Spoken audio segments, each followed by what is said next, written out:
सभी प्यारे दोस्तों को अनुसर का एक बार प्यार भरा नमस्कार। एरोमा केमिस्ट्री क्लासेस पर आपका स्वागत और अभिनंदन करता हूं। हम आपसे आज बात करने जा रहे हैं कि जो जियोलॉजिकल एनालिस्ट का एग्ज़ाम है, इस जियोलॉजिकल एनालिस्ट के एग्ज़ाम में तैयारी कैसे करें, यानी कि एग्ज़ाम की प्रिपरेशन कैसे हो, कैसे हमें परफेक्ट रहना है इस एग्ज़ाम के लिए। तो आज हमारी चर्चा शुरू होने जा रही है जियोलॉजिकल एनालिस्ट के एग्ज़ाम पर। तो साथियों, आपका एक बार स्वागत और अभिनंदन करता हूं। यहाँ पर हम बात कर रहे हैं geological geological geological analyst geological analyst के एग्ज़ाम की बात हम लोग करने जा रहे हैं। अब जियोलॉजिकल एनालिस्ट के अगर एग्ज़ाम की बात हो रही है तो फिर यहाँ पर ये निश्चित हो जाता है कि जियोलॉजिकल एनालिस्ट का सिलेबस क्या होगा। तो पहले अगर आपको जानकारी के तौर पर बताना चाहूँगा कि जो सिलेबस है उसमें क्या क्या पॉइंट आ रहे हैं। सबसे पहला पॉइंट आ रहा है इसमें जो मिनरल्स होते हैं उनका कंपोजिशन क्या है। तो यहाँ पर मिनरल्स का कंपोजिशन लिख देता हूँ। मिनरल्स का कंपोजिशन, ये एक टॉपिक आपको पढ़ना है, कंपोजिशन। तो मिनरल्स का कंपोजिशन पढ़ लीजिएगा ध्यान से, भी मैं बताऊंगा कहाँ से आप इसको फाइनलाइज करेंगे। दूसरा है कि जो एलिमेंट्स की रिएक्शंस हैं, तो यहाँ पर रिएक्शंस ऑफ डिफरेंट एलिमेंट्स की बात करेंगे। रिएक्शन ऑफ डिफरेंट एलिमेंट्स की बात करेंगे। तो कौन कौन से एलिमेंट की रिएक्शन हम लोगों को पढ़नी चाहिए, इस पर भी मैं आपसे बात करूंगा। और उसके बाद है उनका प्रोसेस, यानी कि हमें कौन सा एलिमेंट चाहिए होता है उसके अंदर। तो खनिजों में तत्वों के निर्धारण की प्रक्रिया, यानी कि प्रोसेस ऑफ, यहाँ पर बात करता हूँ process of process of presence of element in minerals, यानी किस मिनरल में कौन सा जो है वो एलिमेंट होगा इसका। और उसके बाद चौथा पॉइंट है स्टैंडर्ड सॉल्यूशन कैसे बनाते हैं। बहुत इंपॉर्टेंट क्वेश्चन आता है स्टैंडर्ड सॉल्यूशन में किस किस का सॉल्यूशन स्टैंडर्ड बनाना है। और उसके बाद आपको जो मिनरल्स होते हैं उनकी जांच परख करना, यानी कि आइडेंटिफाई करना, उनका टेस्ट करना, उनको पहचानना कि कौन सा एलिमेंट इसके अंदर है।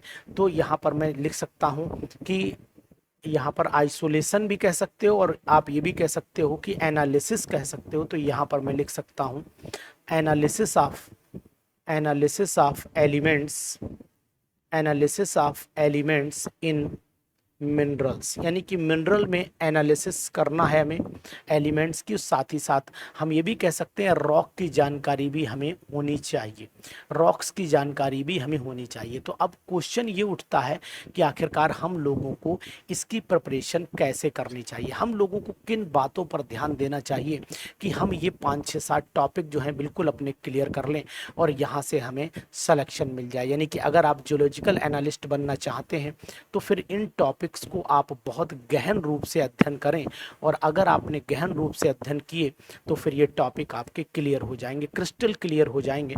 तो अब हम लोग सबसे पहले मिनरल्स का कंपोजिशन, यानी कि अगर आपके पास कोई इनऑर्गेनिक केमिस्ट्री की बुक है तो यानी कि सबसे पहले मैं बात कर रहा हूँ कि इनऑर्गेनिक केमिस्ट्री की आप बुक उठा लीजिए।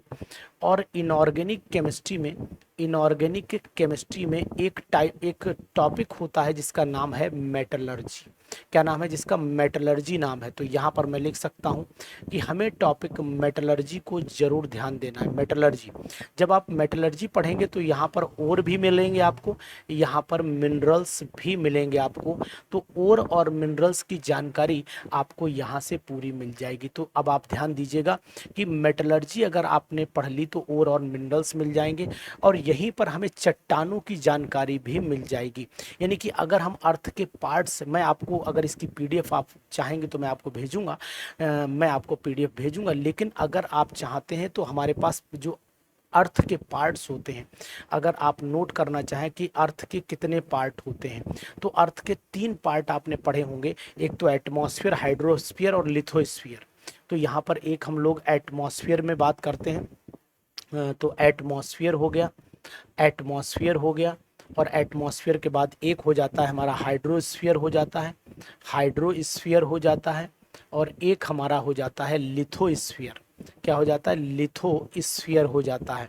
तो अब भैया हमें बात करनी है मेनली लिथोस्फीयर में, और कंपोजिशन क्या होती है लिथोस्फीयर की, इस पर हमारा फोकस रहना चाहिए।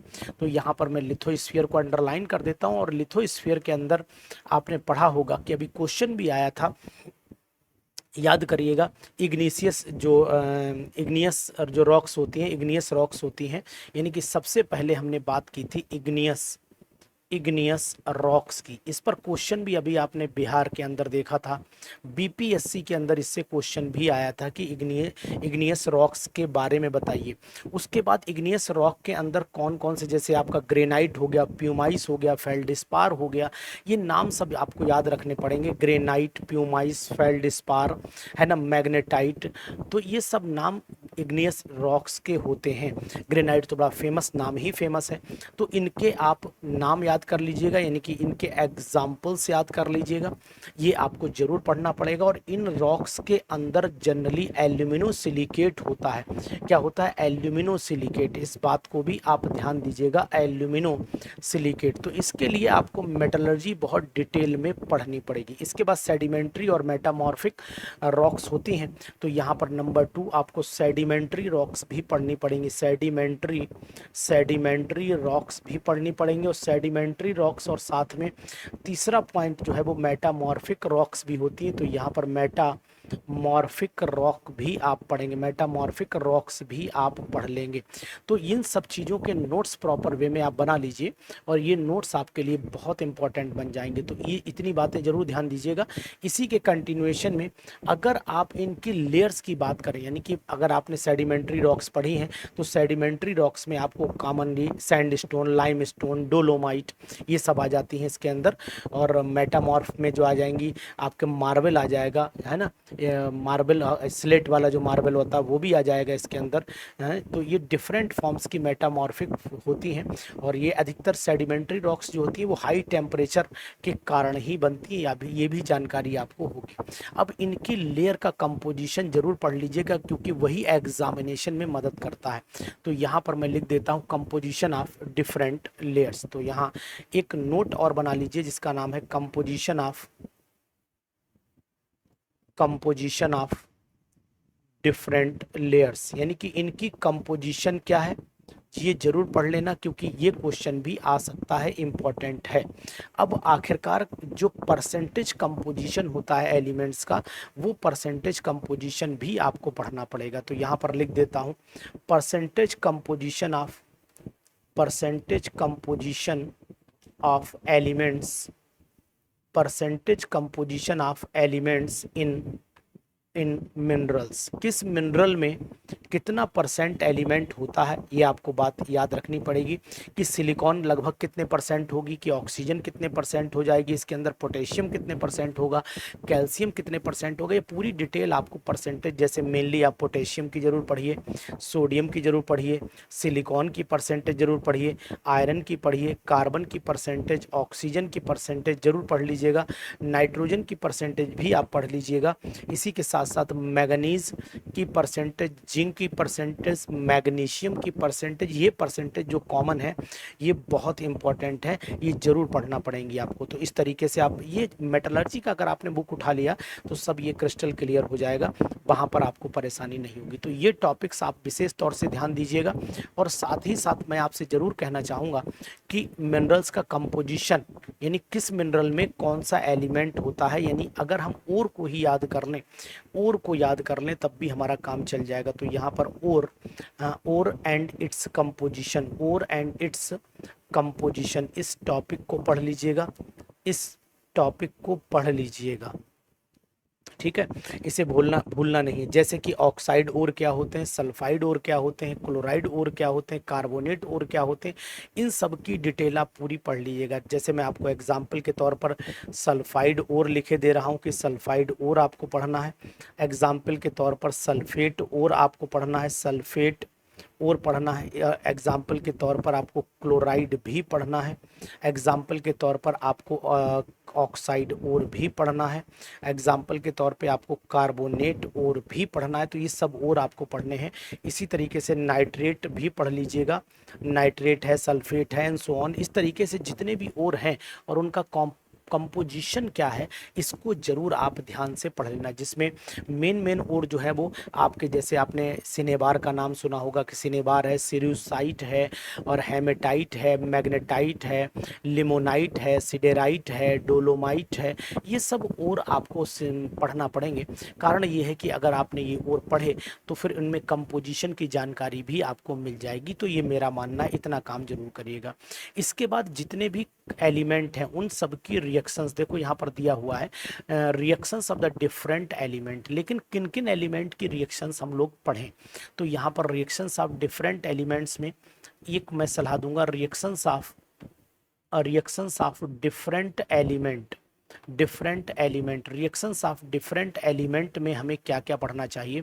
सबसे पहले हमें आयरन की जितनी भी रिएक्शंस हैं, आयरन की रिएक्शन पढ़ लेनी चाहिए, हमें कॉपर की रिएक्शन पढ़ लेनी चाहिए, हमें लेड की रिएक्शन पढ़ लेनी चाहिए, हमें सिल्वर की रिएक्शन पढ़ लेनी चाहिए, हमें मैंगनीज की रिएक्शन पढ़ लेनी चाहिए, क्योंकि मिनरल्स प्लांट्स के लिए बहुत ज़्यादा ज़रूरत होते हैं, हमारे लिए भी ज़रूरत है बॉडी के लिए।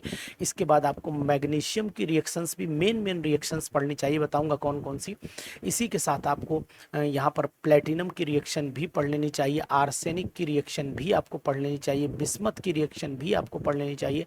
तो अधिकतर जो इम्पोर्टेंट है, जैसे आयरन है, कॉपर है, लेड है, सिल्वर है, मैंगनीज है और मैग्नीशियम है और आपका प्लेटिनम है, इतनी रिएक्शंस तो आपको लगभग पढ़नी ही पड़ेंगी। यहाँ पर जिंक रह गया, जिंक को भी आप ध्यान दीजिए, तो यहाँ जिंक को भी आप पढ़ लीजिए। तो जिंक भी इंपॉर्टेंट की कैटेगरीज में आ जाता है। तो इस तरीके से इनकी रिएक्शंस। लेकिन अब बात आती है कि आखिरकार रिएक्शन कौन कौन सी पढ़ें, किन किन रिएक्शन पर हमारा फोकस ज़्यादा रहे। तो नंबर 1 आपको इनके नाइट्रेट का फॉर्मेशन जरूर पढ़िए, नाइट्रेट फॉर्मेशन जरूर पढ़ लीजिए, इनके नाइट्रेट कैसे बनते हैं, इनके नाइट्रेट के फॉर्मेशन पढ़िए, क्योंकि सॉइल के लिए वही ज़रूरत है। इनके क्लोराइड का फॉर्मेशन पढ़िए, क्लोराइड का फॉर्मेशन पढ़ लीजिए, इनके ऑक्साइड का फॉर्मेशन पढ़ लीजिए, इनके ऑक्साइड और इनके सल्फेट और कार्बोनेट। तो यहाँ पर सल्फेट का रिएक्शन आपको पढ़ना चाहिए, इनका आपको कार्बोनेट का रिएक्शन पढ़ना चाहिए, तो यहाँ पर कार्बोनेट। तो इतनी रिएक्शंस तो आप लगभग पढ़ ही लीजिए, जिसमें आपको बहुत चीज़ें इंपॉर्टेंट मिल जाएंगी। तो ये चीज़ों से भी आपको क्वेश्चन मिल सकते हैं, संभावना पूरी दिखाई देगी। और इसी के साथ साथ दो चीज़ें और, कि अगर हम इनके ऑक्सीडेशन करें तो इनका ऑक्सीडेशन किस कंडीशन में होगा और इनमें से कोई क्या रिड्यूसिंग एजेंट की तरह काम कर सकता है। अगर करता है तो ठीक है, नहीं करता है तो फिर ऑक्सीडेशन रिएक्शन भी आप बहुत ध्यान से पढ़ डालिए, छोड़िएगा बिल्कुल भी नहीं। ठीक है। इसी के साथ में एक चीज़ और है कि जब हम मेटलर्जी पढ़ें तो मेटलर्जी में ये कॉमन बातें हमें मिली जाएंगी जो मैं आपको बता रहा हूँ जनरली। अब हमें ये देखना है कि हम जो मिनरल्स के अंदर, यानी कि एलिमेंट्स की जो प्रेजेंस है और उनकी एनालिसिस कैसे करते हैं। तो एनालिसिस के लिए हमें क्या करना पड़ेगा, यहाँ पर मैं हेडिंग बना देता हूँ, एनालिसिस। एनालिसिस देखो, एनालिसिस जब हमें करनी है तो याद रखना पड़ेगा कि एलिमेंट की एनालिसिस, कौन सा एलिमेंट किस में है। जब कौन सा एलिमेंट किस में है तो अधिकतर क्या करना पड़ेगा, हमें यहाँ पर कैल्सिनेशन भी करना पड़ सकता है। नंबर 1 ऑक्सीडेशन, और ऑक्सीडेशन अगर लिमिटेड कंडीशन में है, लिमिट के अंदर किया गया है या बिल्कुल एब्सेंस में किया गया, then it is called calcination कहलाता है। यानी हमें कैल्सिनेशन भी पढ़ना है, हमें इसकी रोस्टिंग भी पढ़ लेनी है। यानी ऑक्सीडेशन सिंपली हमें इस तरीके से, इस वे में पढ़ना है। और अगर आप रिडक्शन करा सकते हैं तो रिडक्शन मेटल ऑक्साइड का कराइए, और जैसे ही रिडक्शन ऑफ मेटल ऑक्साइड कराएंगे तो होगा क्या कि मेटल ऑक्साइड के रिडक्शन पर हमें यहाँ पर मेटल मिलना शुरू हो जाएगा, मेटल मिलना शुरू हो जाएगा। और कितना मेटल मिलेगा इससे हम लोग एक्सट्रैक्ट करके पता कर लेंगे। तो इस तरीके के प्रोसेस भी हमें ज़रूर पता रहने चाहिए। ये प्रोसेस हमारे लिए बहुत इंपॉर्टेंट है एग्जाम्स के लिए। और जितने भी इनऑर्गेनिक कंपाउंड हैं, इन इनऑर्गेनिक कंपाउंड के कॉमन नेम भी हमें पता रहे। यानी इनऑर्गेनिक कंपाउंड के common name, common name of inorganic compound, inorganic compound के कॉमन नेम क्या होते हैं, ये बात हमें जरूर पता रहे, बिल्कुल ध्यान से। जैसे अगर आप सिलिकेट्स की बात करें तो सिलिकेट के नाम भी आप जरूर याद कर लीजिएगा, नंबर एक। नंबर टू, बोरॉन के जितने भी कंपाउंड हैं, डाइबोरेन है, निडोबोरेन है, तो ये सब याद कर लेना। जैसे डाइबोरेन, डाइबोरेन, ठीक है। इसी तरीके से निडोबोरेन, निडोबोरेन, बोरेन, ऐसे ही करके आर्केनो बोरेन, मतलब बोरेन्स आपको जितने भी हैं वो सभी बोरेन्स आपको पढ़ लेने हैं, छोड़ना किसी कीमत पर भी नहीं है, ठीक है ना। ये सब चीज़ पढ़िएगा। इसके बाद आपको क्या करना पड़ेगा, एक सबसे इम्पॉर्टेंट बात यह है कि आप टाइट्रेशन को जरूर पढ़ लें। टाइट्रेशन में आपको फुल डिटेल पता लगेगी। टाइट्रेशन के द्वारा मेटल की आइडेंटिफिकेशन हो जाती है, एनालिसिस हो जाती है, उसका टाइट्रेशन हो जाता है। तो यहाँ पर टाइट्रेशन जरूर पढ़िएगा। और टाइट्रेशन के लिए आपको बेटर है कि एक रिडॉक्स टाइट्रेशन पढ़ना पड़ेगा, एक रिडॉक्स टाइट्रेशन पढ़ना पड़ेगा, और दूसरा आइडियोमेट्रिक, आइडियोमेट्रिक टाइट्रेशन आपको पढ़ना पड़ेगा। एक कौन सा पढ़ना पड़ेगा आपको, रिडॉक्स, और दूसरा कौन सा, आइडियोमेट्रिक टाइट्रेशन पढ़ना पड़ेगा। रिडॉक्स टाइट्रेशन में और इसमें दोनों में KMnO4 का पढ़ लीजिएगा, K2Cr2, K2Cr2O7 का पढ़ लीजिएगा, एसिडिक मीडियम में पढ़ लेना। उसके बाद आइडियोमेट्री में आपको जो है वो Ki का रिएक्शन पढ़ लेना है, कॉपर सल्फेट के साथ में इसका क्या चेंज होगा वो पढ़ लेना है। तो इस तरीके से टाइट्रेशन जब आप पढ़ें तो इनमें कैसे बनाते हैं सॉल्यूशन, कैसे बनाते हैं solution, what is standard solution, what is standard solution, इस स्टैंडर्ड सॉल्यूशन को कैसे बनाएंगे, प्रोसेस इसका जरूर पढ़िएगा, प्रोसेस जरूर पढ़िएगा। M/15 जरूर पढ़ना, M/10 जरूर पढ़ना, M/20 जरूर पढ़ना, ठीक है। इतने तो आप जरूर ही स्टैंडर्ड सॉल्यूशन पढ़ लीजिएगा। और टाइट्रेशन क्या होता है और क्या इसका यूज है, व्हाट इज टाइट्रेशन, इसको आप प्रैक्टिकल की बुक से पढ़िए। व्हाट इज टाइट्रेशन पढ़िएगा, व्हाट इज टाइट्रेशन, एक तो ये पढ़ना। और role of titration, role of titration भी आपको पढ़ लेना चाहिए, रोल ऑफ टाइट्रेशन भी आपको पढ़ना चाहिए। तो ये सब चीज़ें अगर आप पढ़ लोगे तो मुझे लगता है कि आपका जो पेपर है वो जितना अच्छे से अच्छा हो सकता है हो जाएगा, क्योंकि ये सब चीज़ें कहीं ना कहीं इम्पॉर्टेंट है। तो स्टैंडर्ड सॉल्यूशन, एनालिसिस मिनरल्स में रॉक्स के थ्रू, रॉक की जानकारी भी आपको रखना है। मिनरल्स ऑफ डिफरेंट एलिमेंट्स मैंने आपको बता ही दिया कि रिएक्शन ऑफ डिफरेंट एलिमेंट में किन किन एलिमेंट्स को, प्रोसेस क्या है, यानी जो एलिमेंट्स हैं, खनिज हैं, उनके लिए कौन सा प्रोसेस हम लोग अपनाएंगे। तो इसको सिंपली हम लोग ये कह सकते हैं कि खनिज में तत्वों के निर्धारण की प्रक्रिया का ज्ञान, प्रोसेस इसमें कैसे होता है, यानी किस रॉक में कितना परसेंट क्या है, कितना परसेंट एलिमेंट है, ये बात भी आपको पढ़ लेनी चाहिए। ओवरऑल कहने का तात्पर्य है किस मिनरल में, यानी यहाँ पर मैं लिख देता हूँ, किस मिनरल में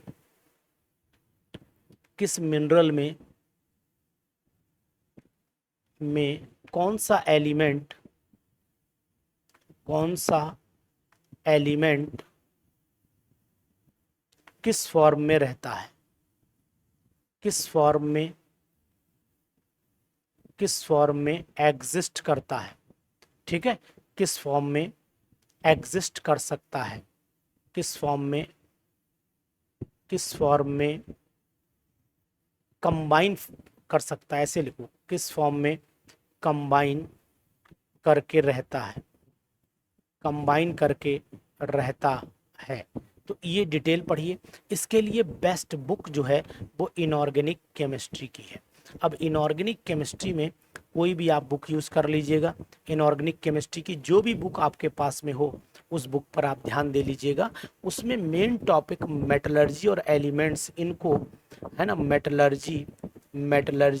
मेटलर्जिकल प्रोसेस पढ़ लो, मेटलर्जिकल प्रोसेस, और साथ में एलिमेंट की रिएक्शंस, यानी एलिमेंट और उनकी रिएक्शन। तो यहाँ पर मैं लिख देता हूँ element and there reactions, element and there reactions. तो ये बात आपको ध्यान रखनी पड़ेगी भाई साहब। तो अब इतना अगर आप कर लेते हो तो मैं पूरी उम्मीद करता हूँ कि आप 100% इसके अंदर 90% पेपर सॉल्व करके ले जाएंगे। 10% में हो सकता है इधर से उधर हो जाए, लेकिन 90% पेपर आप इसी मेथड से पास कर जाएंगे। और 90% पार करने का मतलब आप सिलेक्शन के क्राइटेरिया में आ जाएंगे। तो साथियों, ये वीडियो दोस्तों तक जरूर शेयर करिए, क्योंकि जियोलॉजिकल एनालिस्ट का पेपर का सिलेबस मिलना बहुत मुश्किल है। और जो सिलेबस है उसमें आपको इतनी मेहनत करनी होगी जितनी मैंने आपको बताई। इस जानकारी को अपने पास नोट करके रखिए और काम आएगी आपके इस सिलेक्शन में। और इस सिलेक्शन में आपको बहुत मदद मिल पाएगी ये टॉपिक पढ़ने से। तो वीडियो को ध्यान से देखिए, समझिए। किताबों में प्रैक्टिकल की किताब का और इनऑर्गेनिक केमिस्ट्री के किताब का पूरा रोल है। इस रोल को आप अपनाइए और लीजिए सिलेक्शन एनालिटिकल, जो जियोलॉजिकल एनालिस्ट जो बन रहे हैं उनकी राह पर चलने की कोशिश करें। Thank you.